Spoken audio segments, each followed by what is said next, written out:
Now let's understand what is Google Kubernetes Engine or GKE. So GKE is a managed environment for deploying containerized applications, completely managed by Kubernetes. So what is a managed environment what is Kubernetes? Well, applications can be packaged into self-sustainable, self-contained unit called container images. Docker is one of the popular tools to package your application as a container image and even to run them. But when these containers become complex, in the sense your application might have more than one container that talks to other containers, Docker cannot handle that. Docker's ability is to manage one container at a time. So if your application is a collection of containers and they need to be managed, they need to be orchestrated, they need to be connected and distributed while still treating them as one logical unit, you need what is called as an orchestration engine, and that orchestration engine is Kubernetes. So Kubernetes is like the conductor that orchestrates the execution of multiple containers, logically acting together as an unified single application. So Kubernetes can be run on any set of VMs. You can launch 3 GCE instances, launch Kubernetes or install Kubernetes on top of it and start using it. But the responsibility of patching it, upgrading it, maintaining it would be with you. But what if Google does that automatically for you? Google gives you a fully configured Kubernetes. All you have to do is launch a cluster. So a cluster in Kubernetes is a collection of nodes, and nodes are nothing but a set of VMs, and these nodes will be used by your application to run containerized workloads or multiple containers. So when you deploy, for example, an application running 6 containers and you have a 3 node Kubernetes engine or a Kubernetes cluster, the application might run 2 containers on one node and 1 container on other node and the remaining on the third node. Managing the communication between all of these and ensuring networking is available, storage is available, and you are able to monitor all this container in the job is the job of the orchestration engine, which is Kubernetes. And instead of you doing that, Google is giving you a cluster depending on the number of nodes you choose as managed Kubernetes engine, which is what is called as Google Kubernetes engine. So it is a managed environment for you to deploy containerized application without the need to install, launch, run, manage and maintain the cluster. Google does it for you. So Kubernetes has a concept of control plane and worker node. So the control plane is responsible for accepting an application as a workload, and it is going to place it on one of the worker nodes. So worker nodes is the workhouse where the container actually run. The containers don't run on the control plane. The control plane is like the conductor.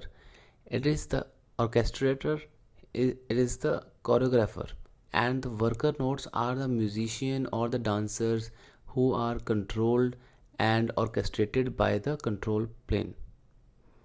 So when you submit a job to the control plane saying, hey, run this 6 container for me, the container plane will place those containers, one of the 6 container, in one or more worker nodes depending on your configuration, and completely managed how your application is distributed and run within the Kubernetes cluster. So that is the job of the control plane. So GKE provisions worker nodes obviously as GCE VMs. So Google Manager the control plane and set up a bunch of VMs acting as worker nodes that are available to you. You can SSH into it, but you can choose not to. And you can basically treat this like one logical unit and deal with it like the way you deal with any Kubernetes cluster. Node pool bring different capabilities to the cluster. For example, you might want to have 2 different environments within the same cluster. One environment will run, let's say, GPU nodes for matching, learning, and one without GPUs. So in that case, you can create 2 node pools, one node pool that run GPU, the other node pool that run just the CPU. You can attach both node pools as worker nodes to the control plane and it become a single cluster. But when you are deploying an application, depending on the characteristics of the application, the control plane will decide whether it is going to take advantage of the GPU by placing it on the GPU node pool or a CPU node pool, depending on how you declare your application.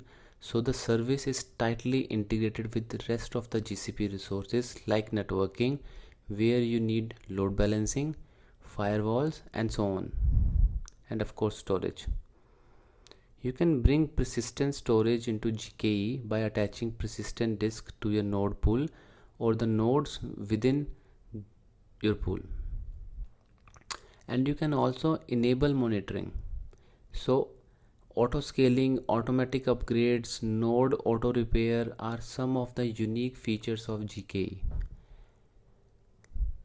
If your application demands more worker nodes as the traffic increases, GKE can automatically add additional worker nodes to the node pool and will distribute your application so you don't experience downtime.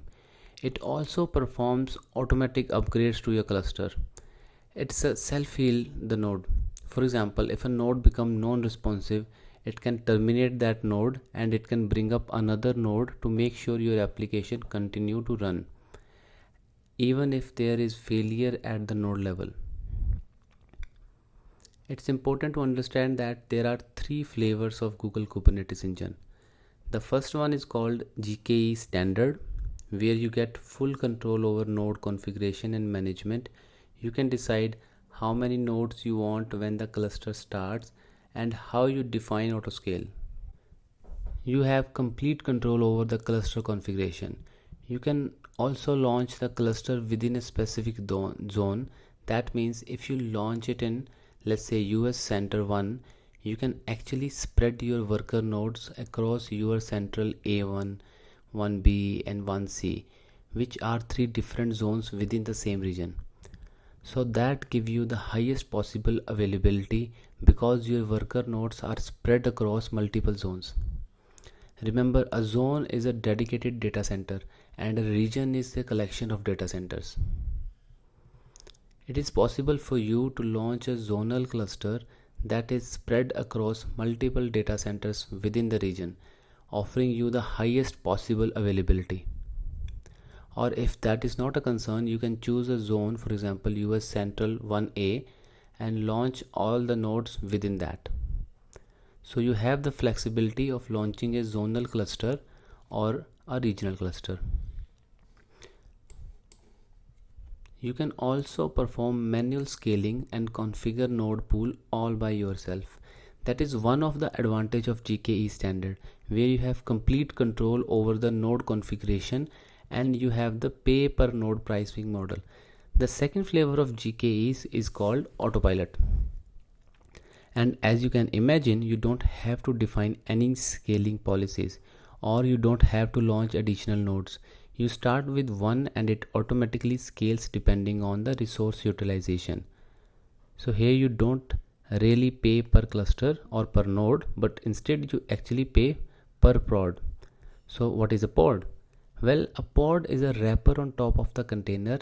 It is the deployable unit. Within Kubernetes, a pod may contain one or more containers. So in GKE Standard, you are charged by number of nodes, whereas in GKE Autopilot, you are charged by number of pods, and you don't have to worry about adding additional nodes and configure minor details. All of that is completely handled by GKE Autopilot. And GKE Autopilot is available only as a regional cluster, which means it is free to choose an available zone within the region and automatically scales the cluster. You don't have control on which zone to use. They are available only as a regional cluster. And finally, there is a GKE Enterprise. And GKE Enterprise is targeting customers who are dealing with multiple clusters across multiple clouds. So GKE Enterprise, previously known as Anthos, is essentially a multi-cluster management control plane. So you can launch a Kubernetes cluster in Google Cloud, which is GKE. You may have an EKS cluster running in Amazon. You may have an AKS cluster running in Azure. You can register all of these clusters to GKE Enterprise and manage them centrally from a single pane of glass, and that is what is called as fleet-wide configuration, where you can virtually deal multiple clusters as a single cluster and apply policies, perform upgrades, take control.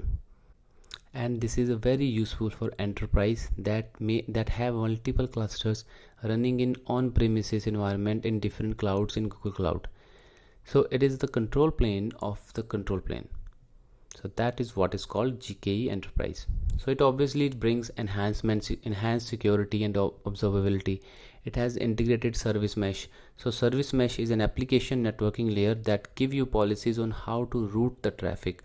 Unfortunately, service mesh is beyond the scope of this course, but it's an advanced technique to define some policies on how applications respond to requests and how they talk to each other. You can also define team-based resource management and dashboards.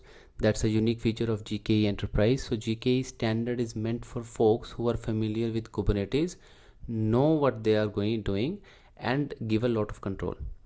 GKE Autopilot is a great way to get started with GKE, and GKE Enterprise is best suited for organizations that have more than one cluster in hybrid and multi-cloud scenarios, and they want to use GKE as the gateway or the entry point to managing all the clusters, irrespective of where they are running. So those are the flavors of Google Kubernetes Engine or GKE.